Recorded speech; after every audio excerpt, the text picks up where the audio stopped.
मोंटू दादा के सामने अहाना की सारी सच्चाई आ चुकी है। जी हाँ, मोंटू दादा ने अहाना को बता दिया कि उन्हें पता चल गया है कि उसने जन्माष्टमी की पूजा के लिए अपने गहने गिरवी रखकर 500 रुपए जुटाए हैं। अहाना ये सुनकर घबरा जाती है और मोंटू दादा से हाथ जोड़कर माफी मांगती है। वो कहती है, दादा प्लीज ये बात किसी को मत बताइए। माँ की बहुत बड़ी इच्छा है कि इस बार जन्माष्टमी की पूजा भव्य हो और उनके भाई भी शामिल हों। लेकिन मोंटू दादा, जो अहाना को बिल्कुल पसंद नहीं करते और उसे घर से निकालना चाहते हैं, उसकी बात अनसुनी कर देते हैं। वो पूरे परिवार के सामने अहाना का सच खोल देते हैं। वो चीख कर कहते हैं, दुर्गा देवी, तुम्हारी छोटी बहू ने इस घर की इज्जत मिट्टी में मिला दी। उसने अपने गहने गिरवी रखकर 500 रुपए लिए। ये सुनकर परिवार में हंगामा मच जाता है। बुआ जी गुस्से में कहती है, ये क्या तमाशा है, हमारी बहू बाजार में गहने बेचने चली गई। अहाना सबके सामने माफी मांगती है, मैंने सिर्फ माँ का सपना पूरा करना चाहा, लेकिन परिवार वाले उसकी एक ना सुनते। तभी दुर्गा देवी खड़ी होती हैं। वो पहले अहाना को डांटती है, तुमने इतना बड़ा कदम उठाने से पहले मुझसे क्यों नहीं पूछा।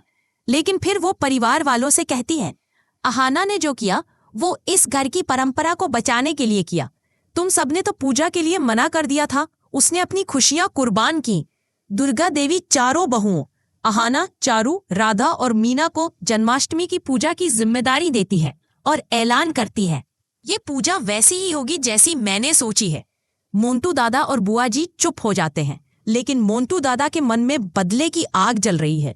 वो सोचता है, अगर ये पूजा हो गई तो अहाना की जीत हो जाएगी, मुझे कुछ करना होगा। अहाना ने अपनी जेठानी चारू की सलाह पर एक साहूकारनी के पास जाकर अपने कीमती गहने गिरवी रखे। उसने सोचा था कि ये राज छुपा रहेगा, लेकिन मोंटू दादा की नजरों से कुछ नहीं छुपता। मोंटू दादा, जो हमेशा अहाना को नीचा दिखाने की ताक में रहते हैं, अब इस सच को हथियार बनाकर उसे घर से निकालने की साजिश रचते हैं। जब अहाना मोंटू दादा से माफी मांगती है तो उसकी आंखों में आंसू है। वो कहती है, दादा, मैंने सिर्फ माँ का सपना पूरा करना चाहा, अगर ये बात सामने आई तो माँ की इज्जत चली जाएगी। लेकिन मोंटू दादा का दिल नहीं पिघलता। वो अहाना को चेतावनी देते हैं, तुमने इस घर की इज्जत को बाजार में बेच दिया, अब देखो मैं क्या करता हूँ। परिवार में हंगामा मचने पर अहाना टूट सी जाती है। वो सोचती है, क्या मेरी हिम्मत ही मेरी सबसे बड़ी गलती बन गई। लेकिन दुर्गा देवी का साथ उसे नई ताकत देता है। दुर्गा देवी न सिर्फ अहाना का बचाव करती है, बल्कि पूरे परिवार को चुप करा देती है। वो कहती है, अहाना ने जो किया वो इस घर की परंपरा और मेरे सपने के लिए किया। तुम सबने तो हार मान ली थी। अब सवाल ये है, क्या मोंटू दादा अपनी साजिश में कामयाब हो पाएगा? क्या अहाना और बाकी बहुएं जन्माष्टमी की पूजा को भव्य बना पाएंगी, या फिर मोंटू दादा की साजिश अहाना को इस घर से बाहर करवा देगी? और अर्जुन, जो अभी इस ड्रामे से दूर है, क्या अपनी पत्नी का साथ देगा या उसका गुस्सा अहाना को और अकेला कर देगा?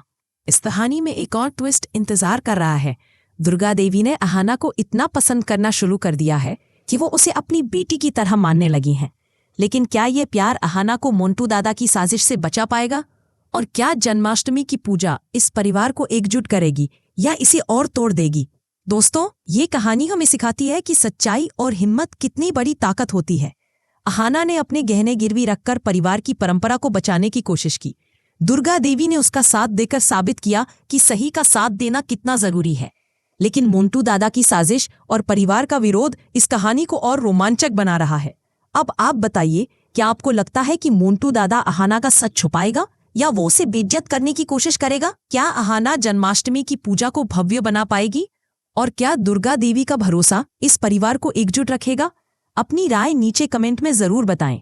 साथ ही अगर आपको अहाना की हिम्मत और दुर्गा देवी का फैसला पसंद आया तो ये भी शेयर करें कि इस कहानी में आपको सबसे ज्यादा क्या रोमांचक लगा। तो दोस्तों, बड़े घर की छोटी बहू का ये एपिसोड होने वाला है अब तक का सबसे धमाकेदार। क्या अहाना का साहस उसे जीत दिलाएगा?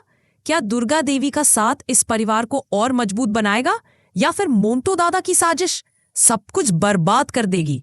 ये सब जानने के लिए अगला एपिसोड जरूर देखें। और हाँ, ऐसी ही लेटेस्ट अपडेट्स के लिए हमारे चैनल को सब्सक्राइब करना ना भूलें।